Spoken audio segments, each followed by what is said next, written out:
मोहि जवनी धरित हरि चरना गहे गय तुरत विश्रामा। उनकी खुद की शादी तो नहीं है। TSN senior secondary school Lohagal Ajmer corona काल में अब पाएं एनुअल फीस पर 6,000 रूपए की छूट। टोटल फीस 18,000 रूपए for classes 11 science commerce art. No admission fee, no lab fee, free activity. 5 अगस्त को अयोध्या में प्रधानमंत्री नरेंद्र मोदी राम मंदिर का शिलान्यास करेंगे, लेकिन ये शिलान्यास इतना आसान नहीं था। इस शिलान्यास के लिए लाखों कार सेवकों ने अपना बलिदान भी दिया था। अजमेर से 6 दिसंबर 1992 में उत्तर प्रदेश के अयोध्या में कार सेवा करने गए अविनाश माहेश्वरी जो लौटकर वापस अपने घर नहीं आए। अविनाश की मौत कार सेवकों की जान बचाने में वहीं हो गई थी।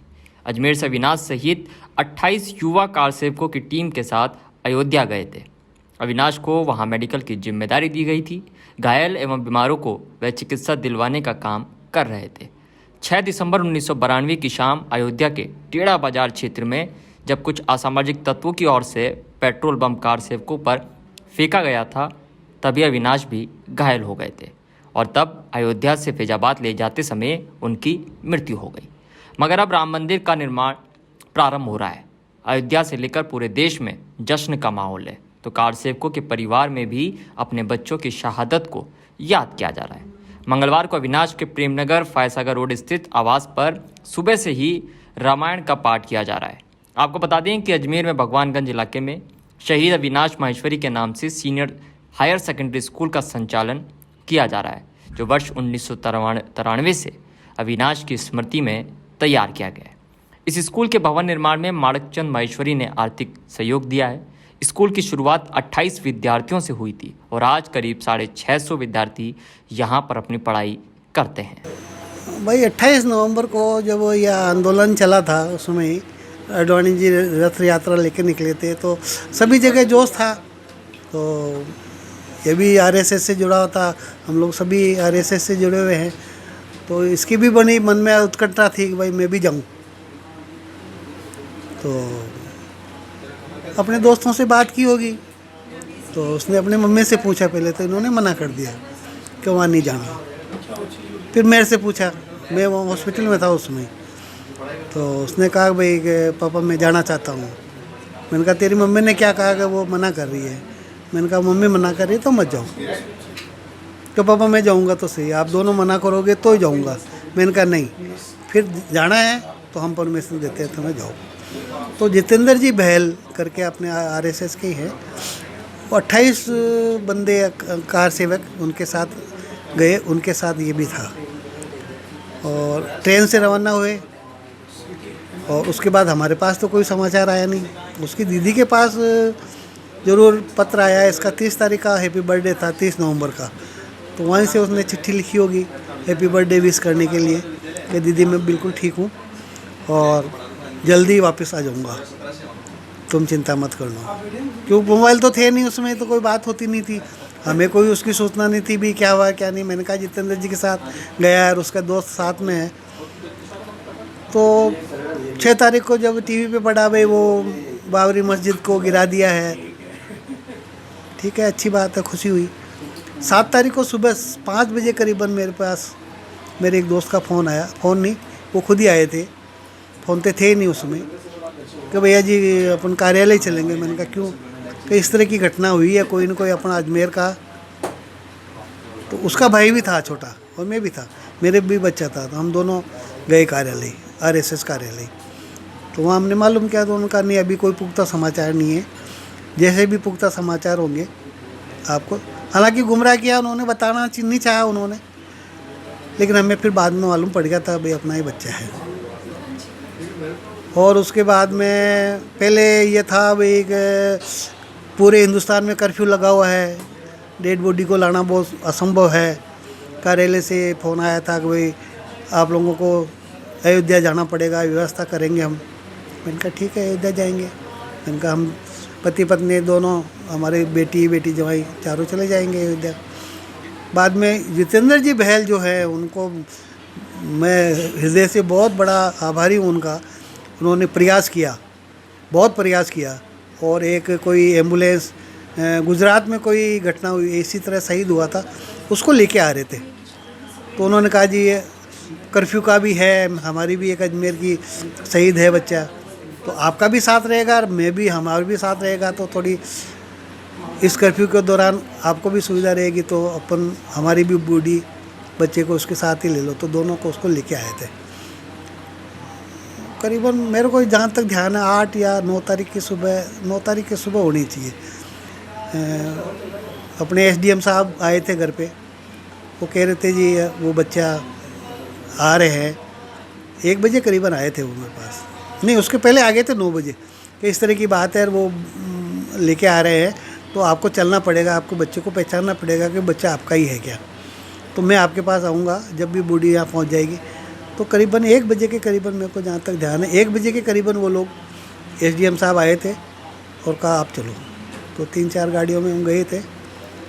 बाईपास जो अजमेर का है, किशनगढ़ से बाईपास निकलता है, वहाँ पे मैंने कहा वो बच्चा मेरा ही था, पहचानना क्या था, वो तो था ही। वो बच्चे को लेकर फिर हम घर पे नहीं लाए रात को, और गली से बाहर सेमी इंजीनियरिंग वालों का है, उनके उस मकान में उस बच्चे को रखा हमने। उसका चेहरा देखा, गले पे काफ़ी बड़ा घाव था, और जो बम विस्फोट हुआ चेहरे पे चेहरे लगे हुए थे, या घाव था। तो मैंने कहा औरतें घर तो बॉडी ले जानी है, उसकी मम्मी उसकी बहन या और दूसरी देखेंगे तो देख नहीं पाएंगे। तो वो डॉक्टर परवीन हैं वहीं, तो उससे रिक्वेस्ट की, मैंने कहा जिस तरह का मेकअप कर दो कि ये घाव नहीं दिखे। खूब मेहनत की, डॉक्टर साहब को भी मैं बहुत धन्यवाद देता हूँ, खूब मेहनत की उन्होंने। और बच्चे को ऐसा मतलब चेहरा, केवल वो केवल चेहरे पे छर्रे लगे हुए वो निशान दिखे, बाकी कहीं और कुछ ऐसा कहीं नहीं लगा। उसके गले वले का कुछ और का है। 7 बजे करीबन फिर मैं घर लेके आया। उसके पहले आरएसएस का ये था कि कार्यालय ले जाएंगे और वहाँ से वो निकालेंगे हम। मैंने मना कर दिया, मैंने कहा नहीं, मान लो इस तरह की आप निकालो और कल को कोई दंगा फसाद और हो जाए और 5, 7, 10, 2, 4 अगर कैजुअलिटी हो जाए तो मेरे को ये बर्दाश्त नहीं। एक बच्चा गया यही बहुत है। मैंने मना कर दिया, मैंने कहा नहीं, घर से ही ले जाऊँगा मैं। फिर 7 बजे घर पे ले गया, 9-1 बजे करीबन यहाँ से हम शमशान घाट ले गए थे, वहाँ उसका अंतिम क्रियाक्रम हुआ। नहीं, कहने का तो खुशी है ही है, हमें क्या, पूरे हिंदुस्तान को ही नहीं, कि बाकी वर्ल्ड में जितने भी अपने हिंदू भाई हैं सबको खुशी हो रही है, सब जगह उत्साह मन रहा है। हमें भी खुशी है कि चलो जिस वजह से बच्चे ने बलिदान दिया, और बच्चे ने नहीं, लाखों कारसेकों ने। 90 के अंदर मुलायम सिंह की जब सरकार थी, कितने शहीद हुए, नदी में बहा दिया, लेकिन कम से कम इसके तो 92 में तो ये थोड़े ही हुए थे। लेकिन उन सब कारसेवकों को आज ऊपर से अगर वो देख रहे हैं, उनकी आत्मा भी प्रसन्न हो गई कि जिस वजह से हमने बलिदान दिया वो आज हमारा काम, भगवान राम का काम हो रहा है। मोदी जी का संघर्ष इसमें सबसे ज़्यादा है। इतना पूरी लाइफ इन्होंने अपना जो संघर्ष किया, जो इनका संकल्प था, वो आज इनका पूरा हुआ है संकल्प। तो अब सब कहते हैं मोदी जी को नहीं जाना, क्यों नहीं जाना चाहिए मोदी जी को? मैं तो कहूँ सब जाओ ना, किसको मनाइए, किसी को भी मनाई नहीं। लेकिन जो जाएंगे भी नहीं और अपने बीच में टांग अड़ाएंगे और बीच में अपनी बस गलत भावना पैदा करते रहेंगे, तो उनको ऐसा नहीं करना चाहिए। राजनेताओं को अपना सोचना चाहिए थोड़ा सा कि अब है तो हम सब हिंदू भाई ना, एक अपने भारत में रहते हैं, एक अपने देश में रहते हैं, तो फिर ऐसा मनमुटाव क्यों करते हैं ये ऐसे सारे अपने नेता मिलके? ठीक है, नेतागिरी है, पार्टी है, अलग अलग अपने विचार हो सकते हैं, पर कहीं तो एकजुटता दिखानी चाहिए सब लोगों को। तो इसके लिए मैं तो यही कह सकती हूँ अपने सब नेताओं को कि इतने बच्चों का, हज़ारों बच्चों का, लाखों बच्चों का जो ये बलिदान हुआ है, तो उनको व्यर्थ नहीं गंवाएं और ऐसे बहस करने में उनका टाइम नहीं, उनकी वो अपमान नहीं करें उनका। 500 साल से जिस लड़ाई को लड़ रहे थे, आपको लगता था कि किसी भी नहीं, बिल्कुल उम्मीद नहीं थी। अगर ये कांग्रेस का राज्य होता तो कभी बिल्कुल हो ही नहीं सकता था कभी। ये तो मोदी जी का ही इतना संघर्ष है और मोदी जी का ही इतना प्रभाव है जो आज हम इस मुकाम तक पहुंच पाए हैं। नहीं तो दूसरी पार्टियों ने तो क्या किया, सब ने अपने अड़ंगे ये फंसाए, इसमें कुछ नहीं किया था। ये सारा मोदी जी को धन्यवाद है, सारा मोदी जी को और अपने योगी जी, सारा श्रेय उनको ही देती हूँ मैं। और मैं तो कोई, हाँ, दोनों ही आज देश के इतने नेता है कि लोगों का ही सोचते हैं, अपना क्या सोचेंगे, खुद का क्या सोचेंगे वो अपना। और उसके बावजूद भी इतनी उनको गालियाँ और इतना मनचाहा लोग बाग बोलते रहते। क्यों बोलते हैं? क्या बिगाड़ लिया उन्होंने किसी का? क्यों बोलते हैं उनको? थोड़ी बहुत शर्म आनी चाहिए उन लोगों को कि ऐसा नहीं बोले हम। इंसान को देखे तो सही कम से कम। आज अपना चीन युद्ध पे देखो, इधर अपना 3 तलाक पे देखो, हर तरफ उन्होंने अपनी निभाई है जो कहा उन्होंने वादे किए हैं। 370 को तो सारे हटाया है। आज कोई सोच सकता था अपने कश्मीर में क्या ऐसा कुछ हो सकेगा? पर फिर भी लोगों को पता नहीं क्या है, क्या उलट पुलट ऐसा। अब उस अपने राहुल गांधी को देखो ना, चोर चोर चोर बोलता। अरे चोर तो खुद होगा ना, तो खुद ने चोरियां करी होगी, तेरे अपने परिवार ने चोरियां करी, उसकी चोरियां तो देखो पहले।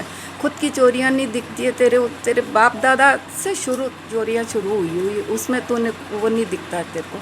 आज मोदी जी को चोर चोर बोलता है, तेरे को शर्म आनी चाहिए बिल्कुल भी। ऐसा क्या नेता है, क्या अपना कांग्रेस पार्टी को बिल्कुल डुबो के बैठाएगा। और अच्छा है, मैं तो कहूँ तू बोल ताकि तेरी पार्टी और नीचे जाए। मैं तो यही कह सकती हूँ।